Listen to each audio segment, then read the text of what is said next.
Here's another Finding Flow tip for you. Listen for the still small voice of God. In chapter 6 of my Finding Flow book, I talk about Sandy, a good friend of mine that years ago told me she could hear the still small voice of God. When Sandy said that to me, I thought she was either nuts or she knew something that I wanted to learn how to do. Sandy told me that in scripture, Jesus says, I'm the good shepherd. The sheep hear my voice and follow it. So Sandy said, well, of course, God's promising that God has a voice and we can hear it. She reminded me that Elijah in the Old Testament sat in the cave and heard the still small voice of God. What Sandy said, there are a couple of steps that we need to take so we can learn, we can train our ears, our heart's ear, to hear that voice of God. First, we have to ask God for the gift of being able to hear God's voice.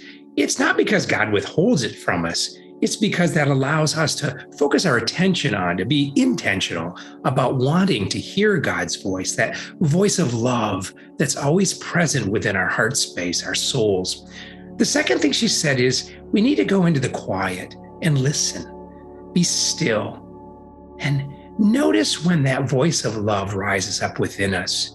It sometimes happens in the quiet. Sometimes it can rise up in us during the course of a busy day. But notice when it's that voice of love, that affirming voice. And that voice, she said, is unique for all of us. For me, I've come to understand when God speaks to me, it's kind of like I'm a flute and I feel this wisp of air flowing through me, like the air flowing through a flute. And it flows up kind of from my gut and then up into my heart space. And there's just a sense that I know that that's God's voice.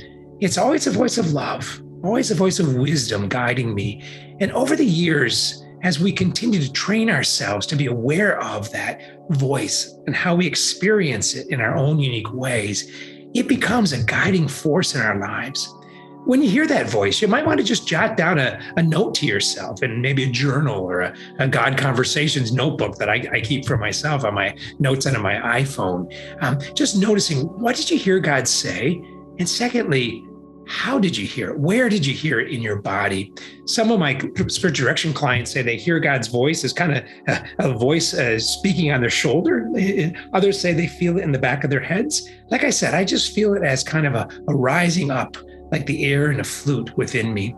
So this week, be intentional about listening for that small, soft whisper of God's loving voice.